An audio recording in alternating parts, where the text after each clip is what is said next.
Michael was a single father doing everything in his power to raise his 6-year-old daughter Lily. Life hadn't been kind. His wife, Claire, had disappeared without a trace when Lily was barely a year old. No note, no phone call, not even a final goodbye. One moment she was there and the next, gone. For months, Michael had clung desperately to hope. He filed police reports, scoured hospitals, wandered the streets at night calling her name, but the trail turned cold. Eventually, even the authorities stopped searching. But Michael never did, not truly. He just learned to live with the ache. Over the years, the weight of single fatherhood bore down on him. Jobs came and went, bills mounted like waves threatening to drown him, and sleep became a luxury. But through it all, Lily was his anchor. Her laughter, her questions, her tiny arms around his neck at the end of each long day reminded him why he kept going. She was his light in the unrelenting storm. One bitterly cold evening in December, with just a few crumpled bills left in his wallet, Michael decided to do something special for Lily. He took her to a local diner. Nothing fancy, just a small place with warm food and even warmer memories. They slid into a booth near the frosted window, the glass fogging slightly from the warmth inside. Lily's little legs swung under the table as she giggled and chattered about the grilled cheese sandwich she was so excited to order. For a few precious minutes, life felt simple. As they waited for their food, Lily glanced around the diner with curious eyes. Her gaze stopped at a woman sitting alone in the far corner. She was dressed elegantly, a tailored wool coat draped over her chair, a silk scarf looped delicately around her neck. She exuded quiet grace, tapping on a sleek tablet as the world moved unnoticed around her. But Lily noticed. Something about the woman made her eyes widen. She leaned toward Michael and tugged on his sleeve. "Daddy," she whispered, voice small and uncertain. "That lady. She looks like Mommy." Michael stiffened. He'd heard this before. Lily spotting someone in a store, at a park, on a bus, and hoping it was the mother she barely remembered. Each time it ended in disappointment. But this time, there was a tremor in her voice he hadn't heard before. A kind of wonder. A kind of recognition. Before he could respond, Lily slipped down from the booth and padded across the diner. "Lily, wait." Michael stood up, heart pounding, but something rooted him to the spot. Maybe it was fear. Maybe it was the haunting familiarity of the woman's profile.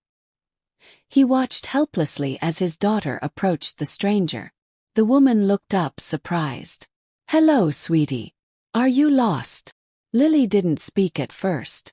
She just stared, her big brown eyes so much like Claire's, locked onto the woman's face. Then, in a voice barely above a whisper, she said one word. "Mom." The diner seemed to fall silent, as if the air itself paused to listen. The woman's hands trembled as she slowly set down her tablet. She gazed at Lily, eyes filling with something raw and unspoken. Her breath hitched. Carefully, she reached out and tucked a stray lock of Lily's hair behind her ear. Her fingers lingered there. "Lee," she breathed, as if saying the name unlocked something buried deep inside. Her eyes welled with tears. Michael finally found his feet and rushed over. Confusion twisted across his face as the woman stood up. "Michael," she said, her voice breaking like fragile glass. "It's me." He stared, unbelieving. "Claire." It was her. Claire. The woman he had mourned. The woman he'd held in dreams, cursed in his grief, and quietly loved through every impossible day. And she was standing right in front of him. Tears streamed down her cheeks as she looked between him and Lily. Then, trembling, she told them everything. Years ago, she'd been in a horrific car accident, one that left her with traumatic brain injuries and no memory of who she was. A wealthy couple had found her wandering, disoriented, on a back road out of state. They took her in, gave her the name Elena, and helped her build a new life.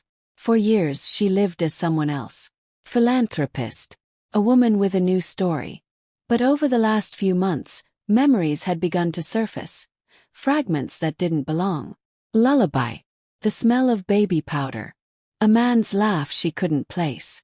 Desperate to understand what was real, she followed the fragments, booking a flight on instinct and arriving in the very town she couldn't remember. But her heart did. And that diner. She didn't know why she chose it. It was a pull, something wordless that brought her there that evening.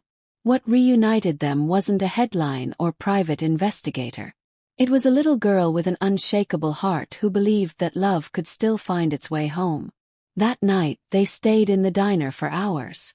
Crying, laughing, remembering. Michael held Claire's hand like it was the only solid thing in the world. Lily curled up between them, radiant, like she'd never known anything was ever missing. A week later, a sleek black car pulled up outside Michael's modest apartment. Claire stepped out, looking every bit the woman she'd become, but now with her family beside her. She asked them to come home with her. Not to a mansion or a new life, but back into her arms. She wasn't going to lose them again. And they did. Together, they began to rebuild what was lost. Because sometimes life doesn't follow logic.